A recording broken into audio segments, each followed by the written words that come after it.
Good morning, and thanks for being here with us today. Ella and I have had a really great opportunity to get to know Wendy a couple times before this interview, and so we've really hit some key points that we'd like for her to speak about that we think you'll be interested in. And I think from the bio, it's really evident that you have a ton of really great leadership experience, and here at BD, we love to talk about leadership, and so I guess that's a very natural place to start is, where do you get your love for leadership, and how are you developing it? Sure. Well, I would like to just start by saying thank you very much for inviting me here this morning to talk about leadership and other things in a room full of leaders. So it's a little bit intimidating, but I'm sure we'll have some good conversation. Leadership, when I think about, I mean, it's such an enormous subject, obviously. When I think about, if I look back over my life and career, I think leadership was, if I think about it, starting for me at a pretty young age. You know, I think leadership tends to show up when you're at the table and, you know, willing to have a different point of view from someone else, willing to speak up, willing to take on things that maybe other people don't take on. And, you know, when I look back, you know, just as I was growing up, I think there was lots of examples of leadership through sport and through, you know, other parts of my life. And so I discovered at a pretty early age that I was passionate about teaching, sharing knowledge and inspiring other people, you know, to move in a certain direction. And I probably would never, I know I would never have been able to articulate it that way back in the beginning, but as I look back, that's how I think about it. That's great. And would you say, I guess what we're trying to do here is we're all kind of graduating from programs and getting into different industries. So what would you say is the best way to kind of get that leadership experience in an organic way? Yeah, well, that's how it needs to happen and should happen. Well, when you find yourself inside of an organization in which you want to grow, I think the first words of wisdom I would share with you would be check your ego at the door, show up in a very genuine way. There's lots of ways to show up as intelligent and therefore, you know, put yourself in a position to take on more responsibility. I think one of the best ways to do that is to be the one who's asking all of the smart and right questions in the conversation versus always being the one with the right answer, if you will. So how you show up and the genuineness that you have, your willingness to want to be a student throughout your whole life, be the one who's there really to listen, you know, for similarities, listen with an intent to understand. That, first of all, I think will create a reputation for you that will set you up well to take on not only more responsibility, but also to be recognized as a leader that people will want to work with. So I think, you know, when you're inside of a business, it's thinking about, trying not to think about the role you're in as being one that boxes you into a certain set of responsibilities. I think if you're someone that's always looking across your organization for ways in which you can contribute that might be outside of the role that you have, I think grabbing onto those things is really what will, you know, allow you to, you know, touch things that you might not have touched otherwise. So it's having that willingness. It's also having the ability to push yourself outside of your comfort zone a little bit. So that would be a piece of it. And you know, you mentioned going outside of your comfort zone, and I hope you don't mind me sharing that when we were sitting there, you said, you know, I don't do this enough, and it's out of my comfort zone. So maybe you could share with us what your secret is to looking so natural up here. And Gee, is that how it's looking? Perfect. That's you know what, I think, you know, you have to seek opportunities to, you know, to put yourself in front of a room and share the knowledge that you have. You know, inside of my own organization, I'm in front of that organization all of the time. And it took me quite a long time in the early parts of my career to get comfortable with public speaking, you know, literally sort of choking as I would get up on the stage. But I think over time, you do get more comfortable with it, but you have to put yourself there. And as leaders of others, we have to create platform for people to be able to have the opportunities to take their knowledge and share it with others. And inside of our business, as an example, you know, I'm constantly looking across the organization for individuals who I think have potential that they haven't yet seen, and trying to provide them with platform, provide them with opportunities, big and small, just to stand up and do some of those things. And you're absolutely right. In fact, I was sharing, we're doing some culture building work as a senior leadership team right now. And we've just recently sort of reestablished our core values. And at our weekly leadership meeting, we're virtually going around the table and asking everyone to talk about themselves for a few seconds about ways in which they personally have demonstrated our values since we last sat down. And this week, my example was, one of our core values is build to perform, and part of that is building yourself throughout your entire career, constantly thinking about ways to continue to expand your horizons and grow. And for me, it's putting myself into environments like this, which hasn't been a comfort zone for me. And shifting over to from yourself to seeing potential in others, yes. What are the things that you look for in your staff to be able to identify them and say, that is a leader of the future? Well, first of all, I think in order to become a successful leader, you have to develop the skill set of being able to identify talent around you. How I do that is many ways. First of all, if I think about building a successful business, the first thing you have to have is the right people in the chairs. Otherwise, you won't achieve the plan that you've gone and built for yourself. So, having the skills to be able to identify those people is vital to the success of your business. How to do that? I think over time, it's really investing in having a lot of conversation. If I think about the business I'm in right now, we are less than 100 people, but I've led organizations that are larger than that, not by thousands, but by hundreds. And for me, it's about being visible in the organization. I like to spend time a couple of layers down in the organization from those that report to me. And how I do that is hallway conversations. If I listen in to meetings and hear that someone has a point of view or an idea that I think would be great for the business, I set up time and talk to them. And I learn more about them. I learn about not only what their interests are within our business, but what their sort of life objectives are. And so I invest time in getting to know the people in the organization, and through that you see the bright lights. You see the ones who are interested in growing and who I think culturally have the right approach to doing it. Again, going back to that notion of kind of being humble and showing up in a very genuine way. So for me, it's about being out in my organization. It's about being alert. It's about doing a lot of listening, and truly, it's about having a genuine interest in the people who are all of the people who are part of the organization. That's easy to say. But you have to actually have a plan for how you're going to do that. You have to have, organized processes. So, once a month I hold a coffee house cross-functionally in my organization to meet people. I drop into meetings that people might not expect me at to listen in on conversations. So you do have to have a way of doing it. But I think ultimately it's paying attention, it's listening, it's observing people's talents and skill sets, and it's inviting them to get involved in things that they might not otherwise get involved with, as a way of putting them to a test. And I think that reveals talent and leadership. And it sounds like when you're identifying leadership, a lot of what you're looking for is characteristics and personality versus tangible skills. Yeah, I think it's the mix of both. It's absolutely the mix of both. I think there is such an art and science, to not only a successful career, but to successful leadership. So you're obviously looking for skill sets, but you're also looking for the potential to develop those skill sets further and seeing potential in people.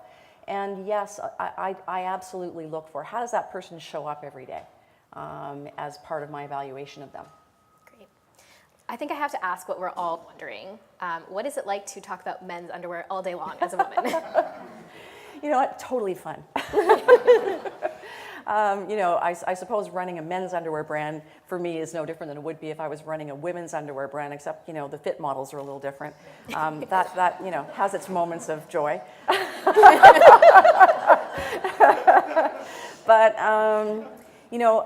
one of the things that's really important about running a successful business is getting into conversation with as many people as you can, wherever you are, about your product or service. And mine happens to now be men's underwear. Did I ever imagine myself ending up in the men's underwear business? No, but we have a really cool brand. And what drew me to it was this incredible product that we have. So I'm going to take full advantage of having volunteered my time today. How many of you have heard of SAXX? We're right here okay. How many of you guys wear SAXX? Okay, we got work to do.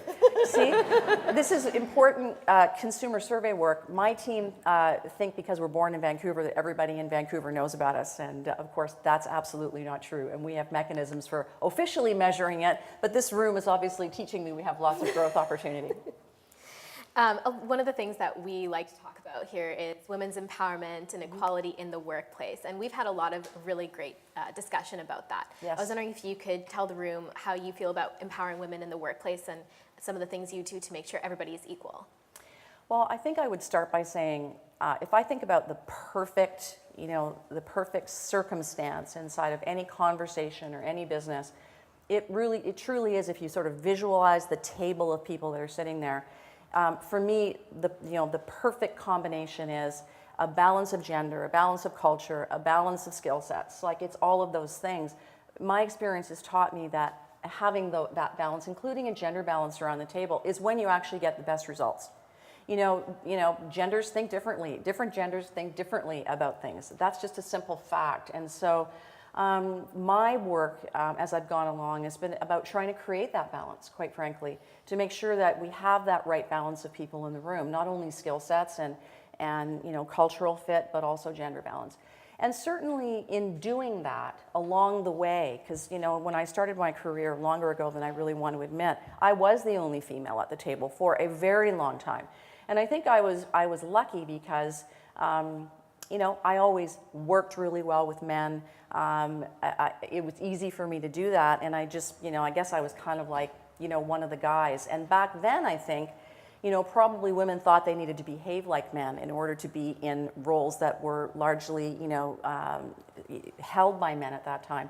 That's not the way to think about it anymore. Thankfully, people don't think about it anymore. We have to bring, what we have to the table.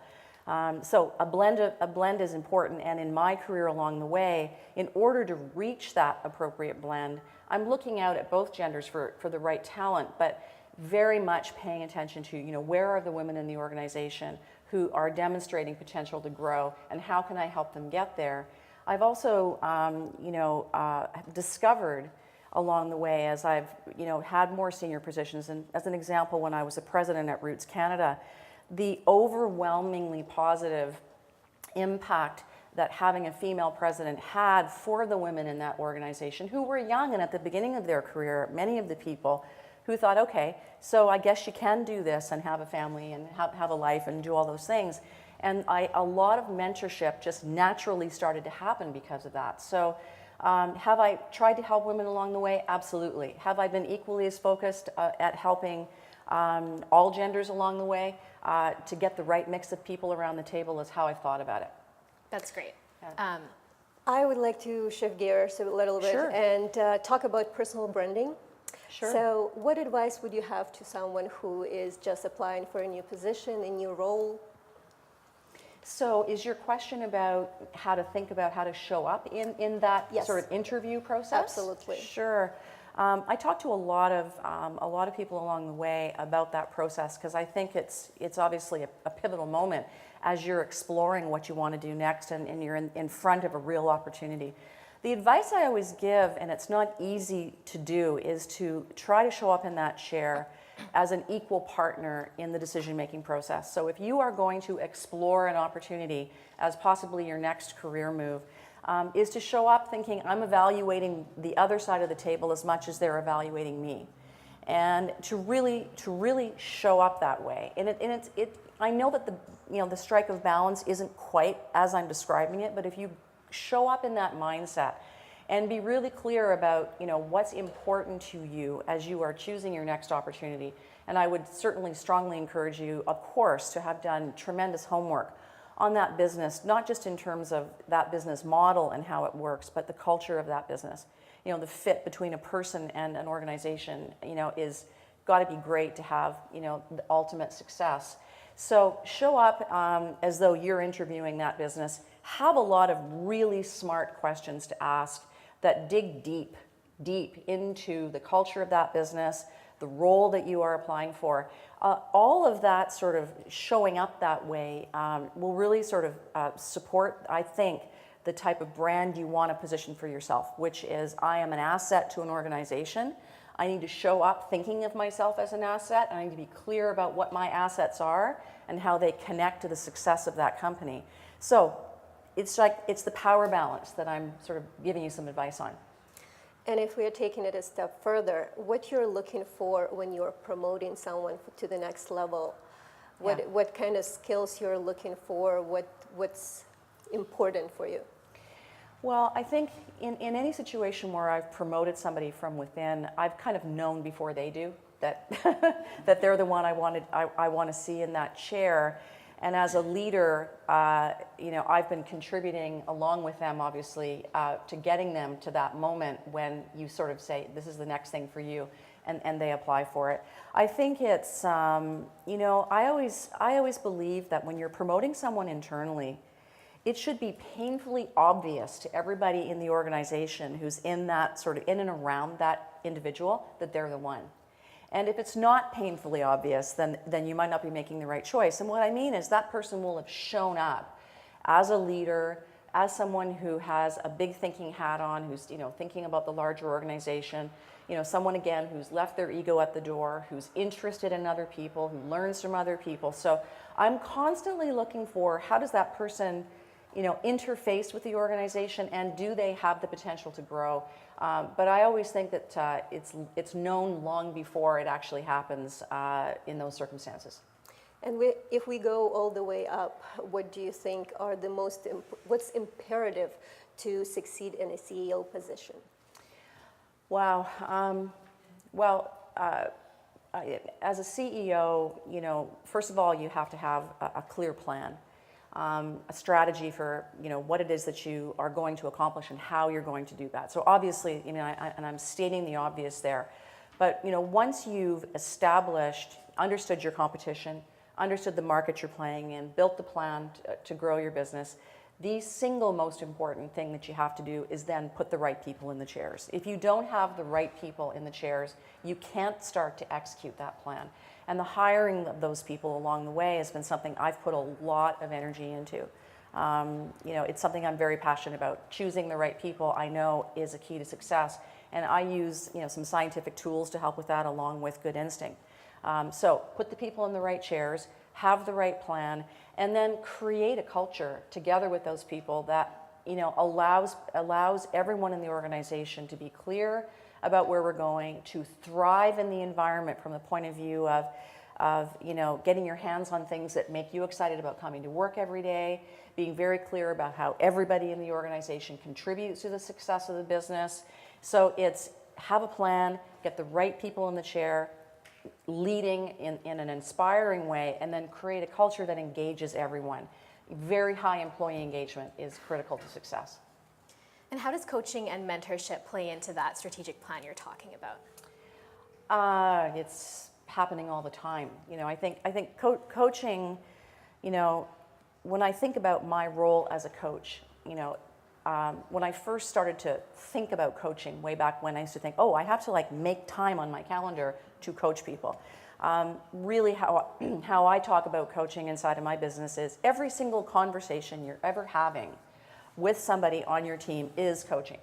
Every single conversation, whether it's a hallway, 5 seconds, whether it's a sit-down one-on-one to talk about a person's development in their role and the work they're doing, that's all coaching. And to be a good coach, it's got to have two-way feedback. There's got to be a strong feedback loop. So I think coaching is a vital part of the culture of every single organization and of the success of those organizations. And I think you can look around you from a mentorship standpoint. I have a great many mentors that I've had along the way. It turns out some of them, I reported to when I look back on it. So a mentor can be your boss. It can be a peer, that happens to have a different background and experience than you. And I think if you show up as a student in life and always looking for how to learn from those around you, you'll foster and attract coaching and mentorship.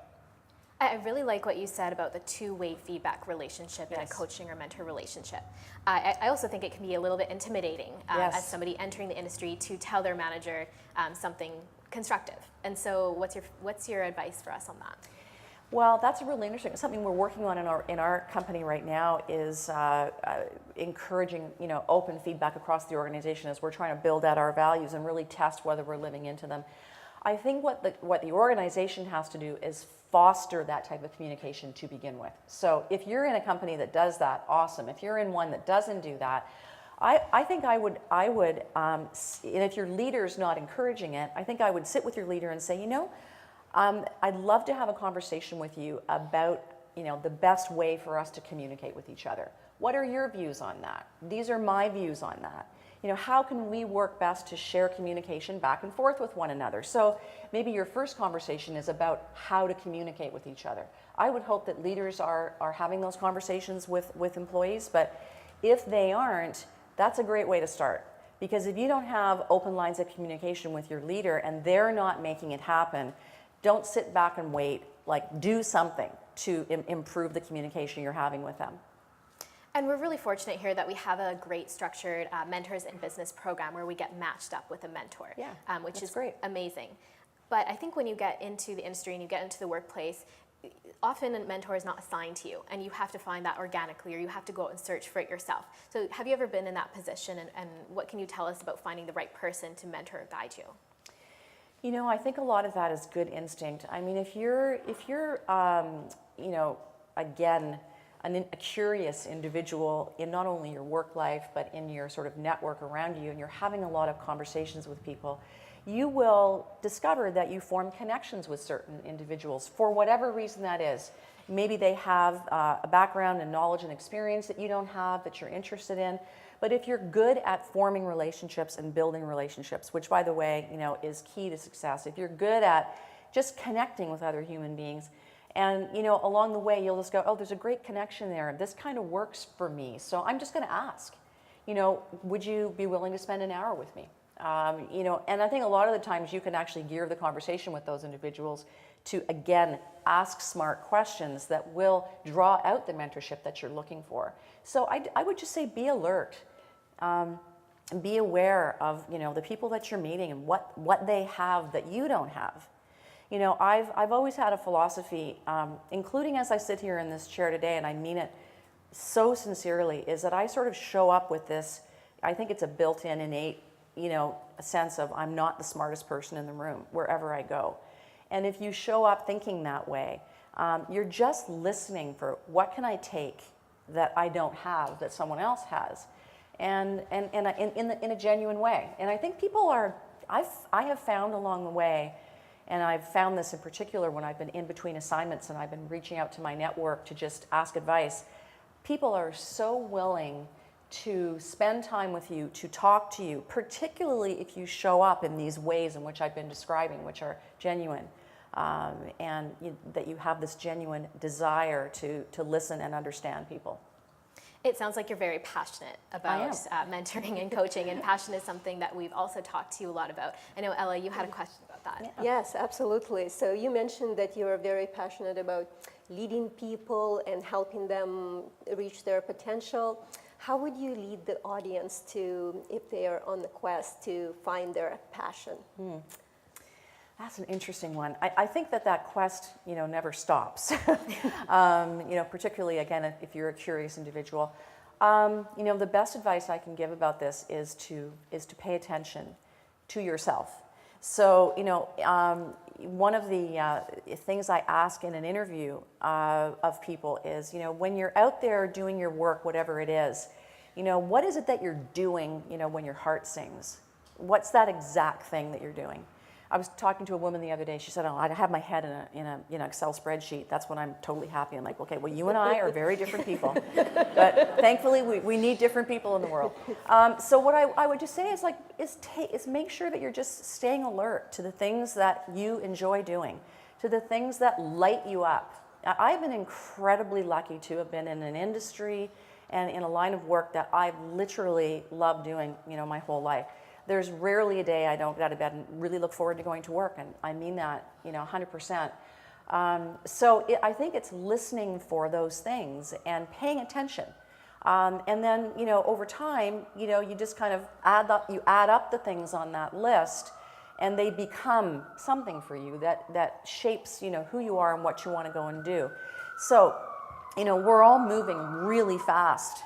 Particularly at the earlier stages of your career, you're moving fast. You're doing a lot. You're trying to accomplish a lot. You're also having families. You're in your communities. You're moving really quickly. So I do think that it's about creating space and time to pay attention to what really lights you up. That's what you've got to figure out. And how was it at the very beginning? Like, how did you find your passion? What led you to, I don't know, men underwear? Yeah, what led me to underwear? Well, that was a long journey. I'm not sure I could tell that whole story, and we'd be here all day. You know what? I think for me, early on, I learned that I really like to be part of winning teams. I know that sounds, like an obvious thing to say, but I found myself inside of organizations that were growing quickly. And inside of that, I found my place to contribute to that growth.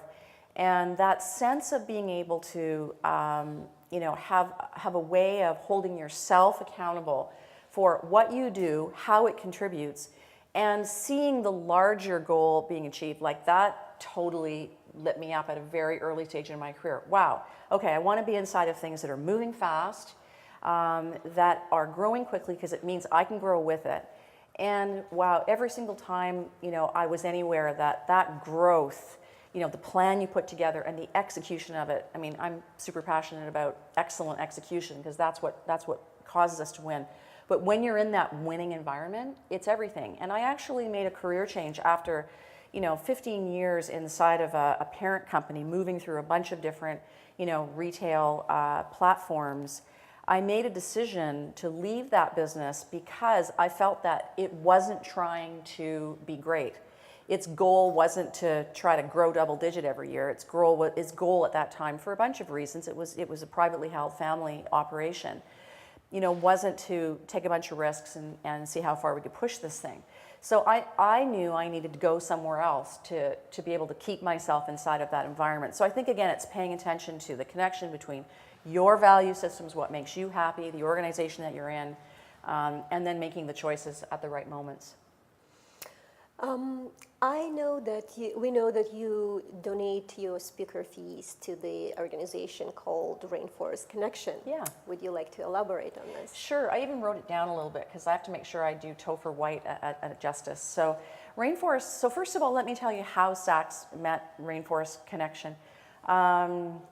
We've been repositioning the brand to a new platform and place over the course of the last year, and it's really about being a collective for men, platform to tell the stories of men who are change makers, who are, kind of care about the world and truly are showing up and doing things about it. And those things can be big or small. We've just gotten started with this, but one of the very first stories that we told was the story of Topher White and the Rainforest Connection. Saving rainforest is the key to saving the planet, as Topher has taught me. Rainforest Connection is dedicated to putting conservation technologies into the hands of committed partners on the ground to combat illegal deforestation. 17% of all global carbon emissions are attributed to illegal deforestation. And what Topher did, he was passionate about the outdoors in the world, and on some of his own personal travel, he came across the fact that while inside of the rainforest, they actually have set up sort of warden stations to be able to recognize when illegal logging was going on and to stop it. That the sounds of the rainforest were stopping, the natural sounds of the rainforest were actually stopping the people who were trying to catch the bad guys from hearing the chainsaws. So he happened to trip over some of this deforestation going on during one of his eco trips and decided to do something about it. He learned that there was actually pretty good connectivity in these parts of the world, and he came back and discovered a way to repurpose old cell phones. And through AI, they're capturing the natural sounds of the rainforest so that it can recognize unnatural sounds. I'm not going to do the technology full justice. And what they've done is literally taught people on the ground how to repurpose these cell phones, and they climb up trees 200 feet up and they position these. And what it's allowing is it's sending, every time it picks up a sound of a truck or a chainsaw or any of the things that are unnatural to that environment, it immediately sends a signal to those who are around to try and stop it. It's unbelievable, and I saw him speak. He's done a bunch of TED Talks. You should go online and see him. So we decided that he would be the perfect kind of person to hold up. He's not very well known, and we're giving him a platform to tell a story. And so that's something we're really passionate about as a brand, and we're going to be telling lots of stories about guys like Topher. Well, that's all the questions we have for you. So I'm going to be opening up the floor to the audience now. This is the scary part. Yeah, this is the totally scary part. Yeah. You mentioned in the conversation a bit about putting the right people. You talked about putting. Nope. Here we go. You talked about putting the right people on the chairs. Yeah. And you mentioned that you have scientific tools to help you make this happen. I'm just wondering if you could talk a little bit more about that. Sure. Yeah, I'm really passionate about this. I have a partner here in Vancouver. He happens to be based here, but I've actually been working with this consultant for over 20 years because he's literally never let me down. I use a psychometric assessment tool, which effectively, it's like if you did the survey, the questionnaire that goes along with it, you'd think this is bizarre and crazy, but it really works. I know this because I actually took the assessment early on in my career and was floored by how accurate it was telling me things. The facilitator, was telling me things about myself that I thought nobody else knew but me.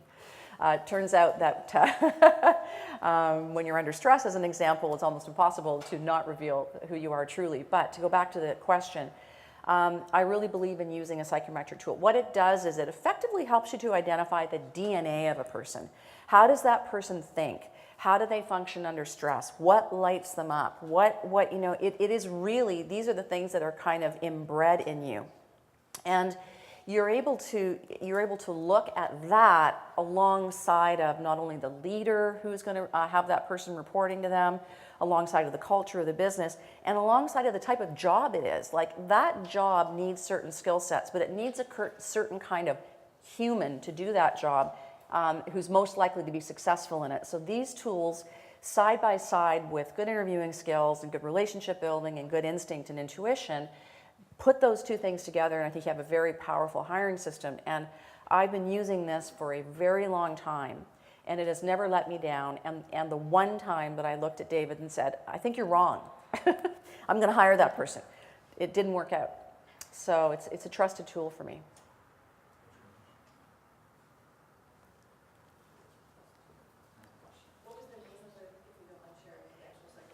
Yeah, it's called TAIS, T-A-I-S, and it's proprietary now. David owns the company to a company called Simpson Associates here in Vancouver. I'm giving him a big plug here. So I have a question. You talked, interesting comment you made at the end about repositioning the brand. Yes. So what led to that? And I guess what was the journey that you guys did on that? Because that's just really interesting that, we don't hear very often about the insight on how you reposition a brand. Yeah, it's tons of fun. I love doing that work. Well, when I arrived in the business along with a new chief marketing officer, we stood back and took a look at the business, and obviously we were thinking about the strategy that we were going to build. We have new private equity investment that's requiring us to grow really fast. We took a look at the brand in the marketplace and realized that the way that the brand impressions had been delivered historically, there was a lot of inconsistency. There wasn't a common thread. There wasn't an easy way for anyone to say, well, this is what SAXX stands for.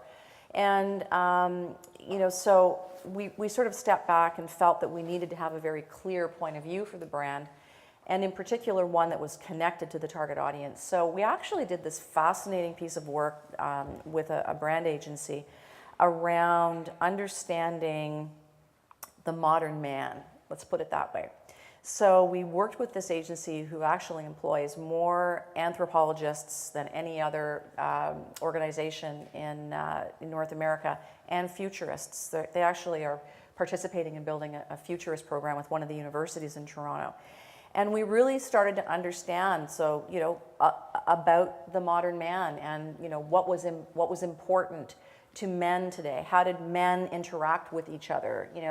What were things that were important to them? And of course, beside that, we also took a look at all of the brands, our competitive space, to look for a white space in there where other brands weren't sitting.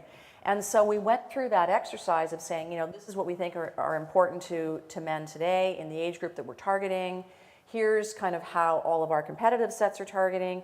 There's a space we want to go and be. And we worked together with them to establish the position that we currently have, as I said, which has already been talked a little bit about here today, so I won't repeat that.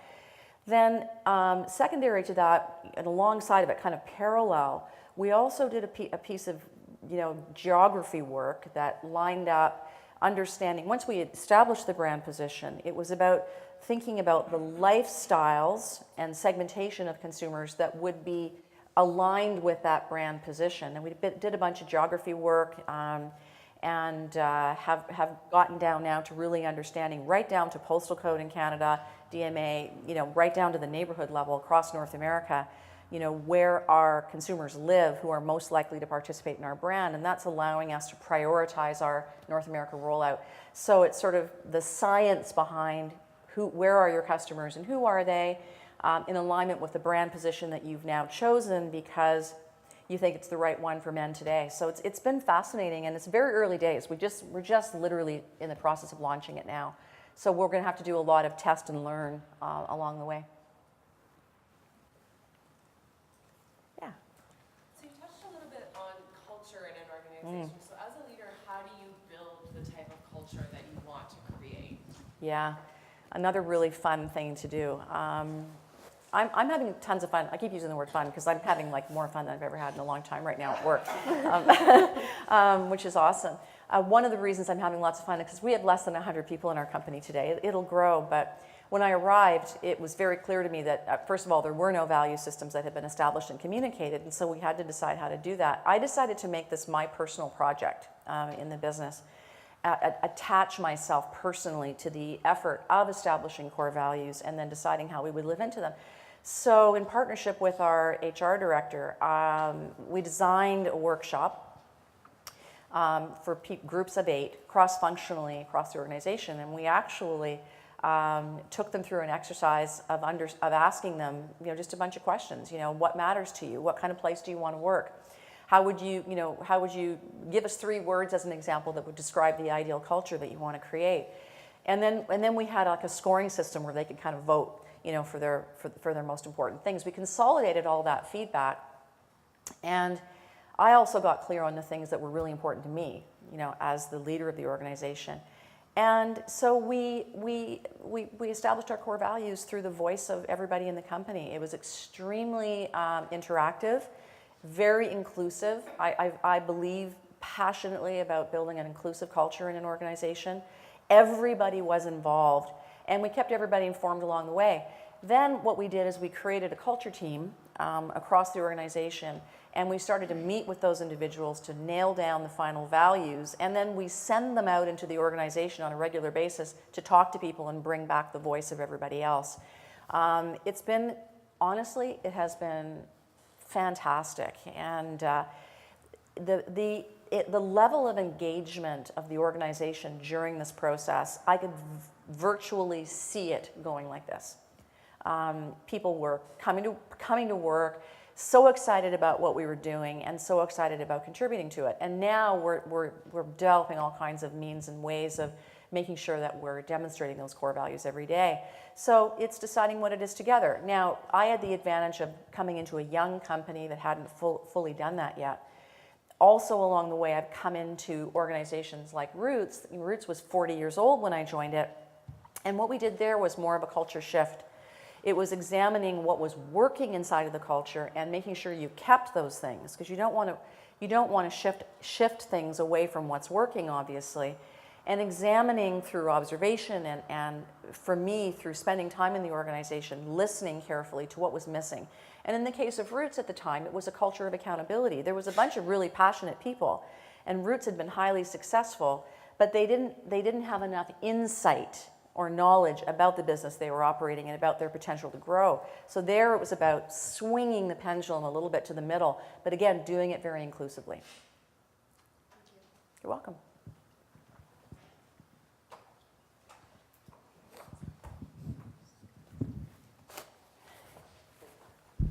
Hi, Hi. Myself, I have a background in apparel as well.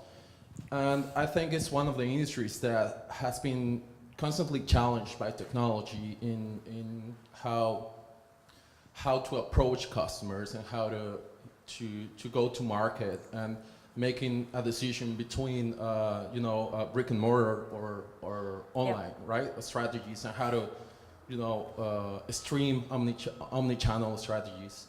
And from the executive perspective, how obviously you've had so much time in the industry and you've learned over time about this. How do you keep yourself on the loop on what's going on and how do you keep learning? Because most of us here are just going out from university or a college, and how do you as an executive keep learning and keep making your team learn as well? Because sometimes I found myself that when you sit down with senior executives and you try to sort of, I wouldn't say teach them, but I do acknowledge the fact that these generations or my generation is closer to those technologies and understand a little bit better.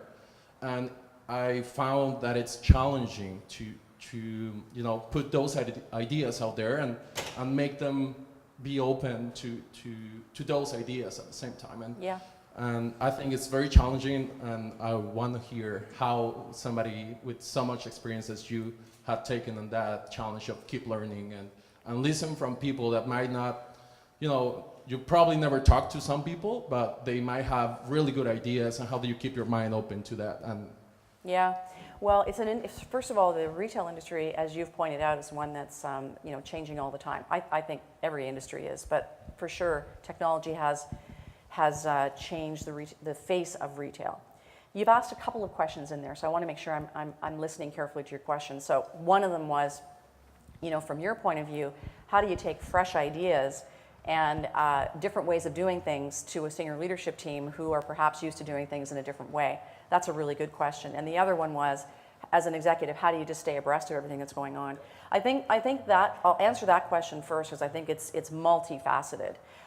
First of all, I'll go back to saying that as a leader, hiring the right, very smart people who have experience and skill sets and knowledge in disciplines that I don't have is the beginning of that. And then making it clear to them that I'm in partnership with them.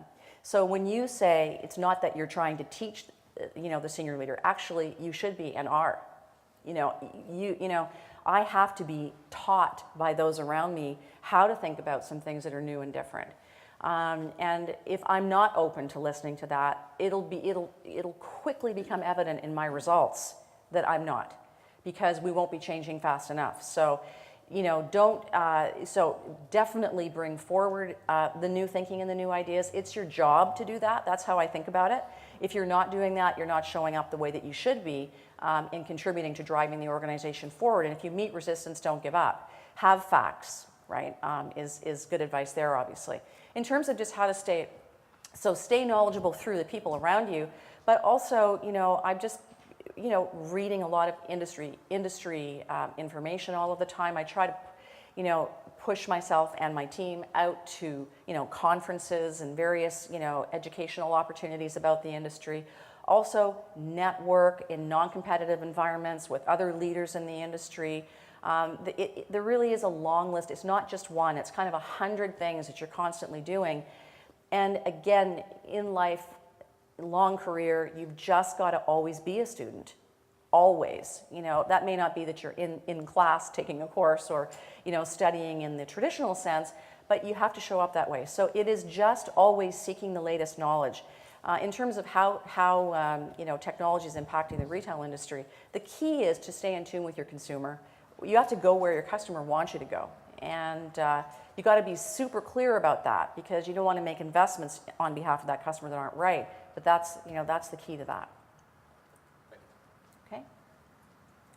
Someone with so much experience as yourself, coming through various types of organizations, what has been your experience like in when there is a perception that's built from industry analysts and other organizations that you are either a $100 million organization or a $1 billion organization, what would be the 2 things you would suggest an entrepreneur to focus on in breaking through that glass ceiling and going to that next level?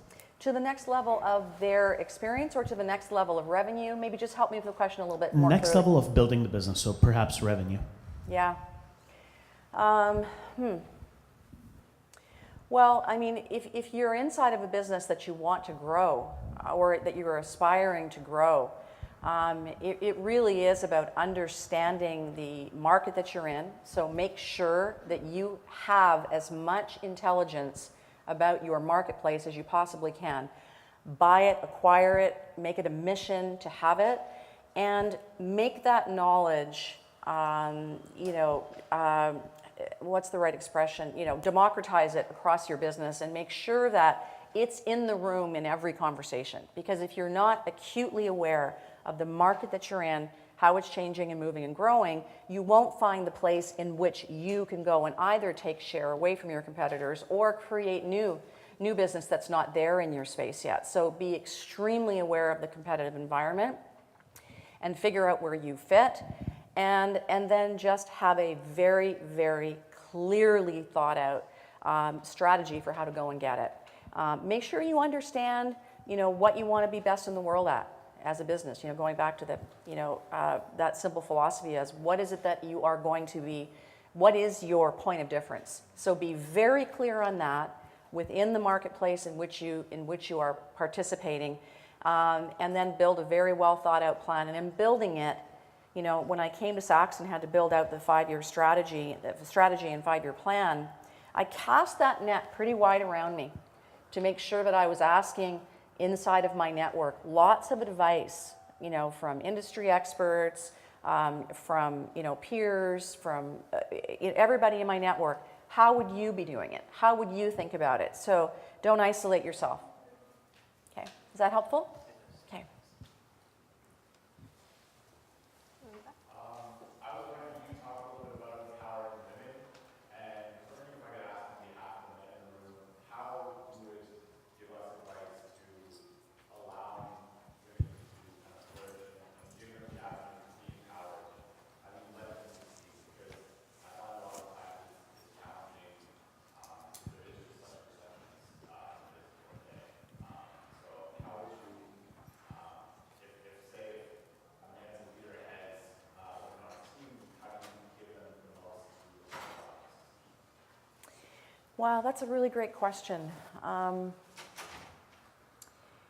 I think if you're a male leader wanting to inspire and give opportunity to females in your organization, it's funny, I tend to think of it as it's the same across the table, male or female, but if you're really in a place where you want to genuinely focus on bringing more women up in your organization, I just think it's having a genuine interest in what their goals are, in where they're trying to get to, what they're trying to achieve, and asking how you can help with that. I think as a leader, it's really being interested in the aspirations of the people around you and how you can personally contribute to getting them to where they want to go. And then make sure you are genuine in asking that question and listen carefully. Listen really, really carefully to not only how you can personally help them on their journey, but who else you might know in your network that you can connect them to. I do a lot of connecting women to other people. I do a lot of that for men too, but I mean, I think it's just showing a genuine interest in wanting to help. I think that's the starting place. And I think it's important to recognize that women do bring some things different from men, and it's acknowledging that, it's being open to it, and it's being accepting of the fact that the female gender will create conversation around a table that will sound and feel a little bit different than a table full of men would. That's just a fact. And so rather than trying to change it, it's just, being comfortable inside of it. Is that helpful? I had a hard time hearing all of your question. I hope I answered it. No, that was perfect. Okay. Okay. Wendy, I had a question. on your left. Thank you. No worries. First of all, thank you so much. Your happiness transpires, and it's inspiring, I think, for everyone in the room to be able to see that someone being so happy about a business in growth and transformation. Throughout your talk, you mentioned a couple of times about parking your ego, and quite specific, but I wanted you to elaborate in two aspects. How do you do it? And you mentioned in part believing truthfully that you're not the smartest person and listening. And the second one is, how do you take it out from people that come with it in the meeting? Yeah, artfully. You know, I have probably one of my weaknesses is I actually don't do very well with, you know, a room full of very ego-driven people. So I tend to surround myself with people that aren't like that. But I'm also a teacher, and you're right. Sometimes people who absolutely have never had the benefit of someone coaching them or mentoring them to understand how the way in which they show up is getting in their way. It's really important as a leader to make sure that you have those conversations with people. So I think you know, what I've done in the past is actually you know, just openly share with that individual the perception that they're creating. And why I would do that is to help them to understand, you know, how people will be drawn to them more if they shift their style of communication and how they show up a little bit more. You know, I think a lot of people, you know, come into a room thinking, I'm going to get ahead if I can show up as the smartest, if I can have the right answer, if I can be the first to answer, if I can, and sometimes that gets in the way of giving space in the room for everyone else to contribute. So as a leader, how I've coached is just to be very open and transparent and give examples of how I think a person's communication style might be getting in their way of, you know, creating solid connections with other people. And that's fundamentally what you need to do to be able to move things forward, right? Okay. I think honest feedback, you have to learn how to give it. I mean, I'm still working on that. I pronounced to my executive leadership team that one of the goals I have for the time I'm at SAXX is to create a culture, which has to start with us, of very open, transparent, direct communication with each other. And I am shocked by how much that isn't happening. You know, we have to, it's not personal, and it doesn't have to be, it always has to be respectful, but speak your mind. Don't ever leave a meeting that you are being asked to have an opinion in, not having voiced it professionally, and then leave the room and have a different set of opinions. Get direct. And so you've got to learn how to give feedback to your manager, and you know, I'm hoping that in my little place in the world that I influence, that I'm teaching leaders that the best thing to do is speak openly, honestly, and directly. We'll move faster as a business, and we'll be more supportive of each other in the end if we do that.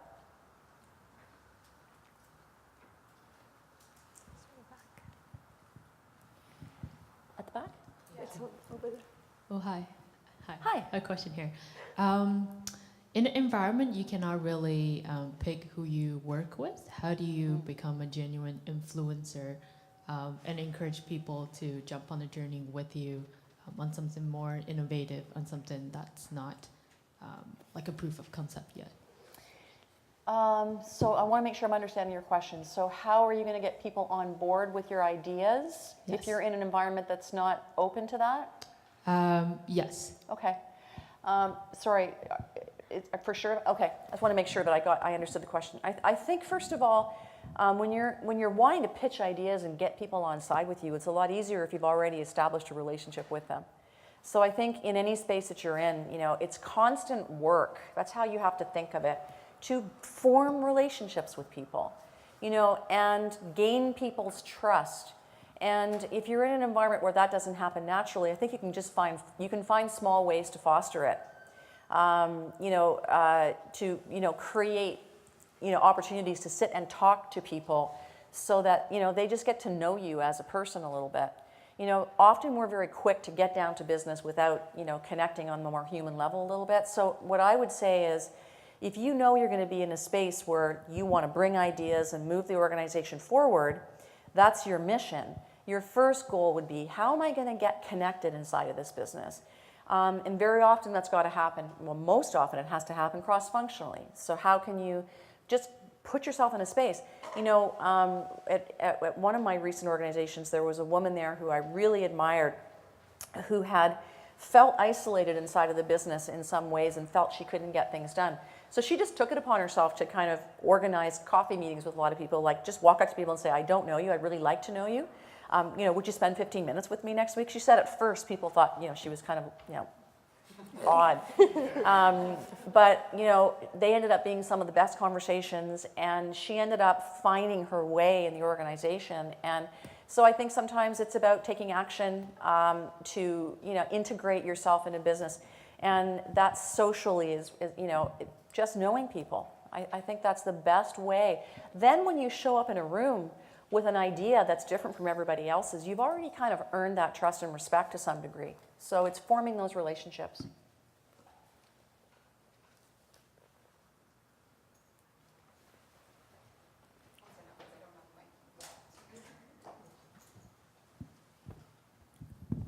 So as a female leader where you are, I just want to know, or if you can talk a little bit about some of your personal or career sacrifices you've had to face along your career trajectory, and what reasoning you came up with to address those sacrifices. Sacrifices along the way. I don't feel like I've made very many of them. That's the honest truth. And I think I've been lucky that way. Like one of the things I want to declare is that I consider that I've been one of the most luckiest people on the planet in terms of the places I've landed and the things that have been around me and my opportunities. I'm very lucky. I seem to have, like, I don't know, some kind of fairy dust falling on me all the time. But things I've sacrificed along the way. Well, you know, I was trying to grow my career and grow my family all at the same time, and that is that's challenging. So I think there would be times when I felt I was sacrificing things inside of my work environment in order to support my family environment. At times I think I sacrificed things in the family environment to support my career. And so, you know, at times you feel like you're not actually very good at anything when you find yourself in that space. But, you know, I don't know. I look back on it and I think you face a lot of choices along the way. All you can do is evaluate the facts, try to make choices that you feel are good for you, good for your family, good for the business that you're joining, and go for it. And I never look back. So my sentiment or my philosophy in life is sort of, you know, no regrets. That's sort of just how I live. If you ask my kids, you know, would they have liked me to be around a little bit more at certain times? I have two daughters that are now 27 and 29. I have asked them that question. They regularly feel as though I'm interviewing them in life. You know, they would say, you know what, Mom, like, we never felt like you weren't there. It felt like you always were when you needed you to be, so that makes me feel good. Hopefully they're telling me the truth. So yeah, it's just, you've got choices to make. All you can do is rely on the facts around you and the people around you trust to make the best choices you can and move on. And so I don't think there was a lot of sacrifices for me.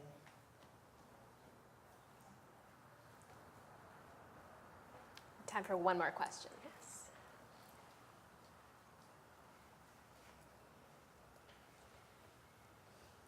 Last chance. Great questions, everybody. Yeah. What would you say is your guiding principle for customer service? Oh, wow. That's a great question. You know, first of all, you've got to keep the customer in the room in every single conversation. For us, that's the guy wearing the underwear. So we do a lot of we do a lot of knowledge sharing about him and how he interfaces with our business.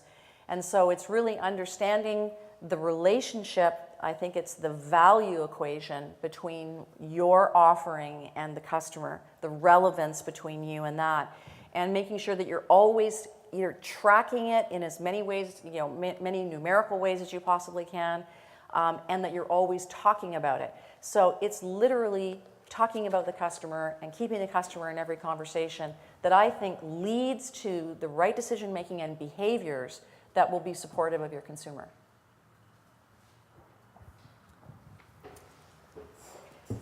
Okay, It's you back to Wow, Yeah. you made it. Wow, what a morning to start, or a great discussion to start with.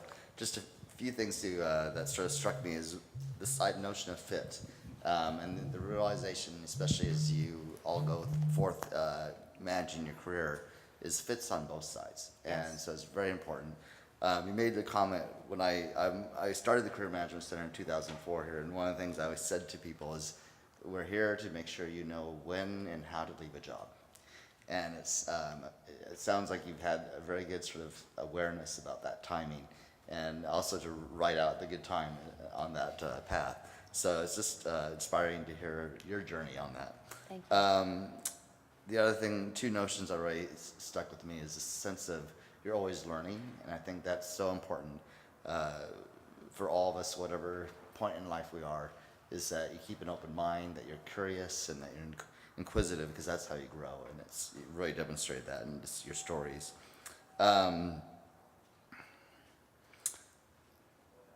So I just have to say that it's been one of the very, very eye-opening morning for me, just to sort of really reflect on my own career, but also just really for people here to sort of think about their own careers as they go forward, and how they're going to manage their leadership opportunities and their businesses as we go forward. So it's really, very lovely job. Thank you very much.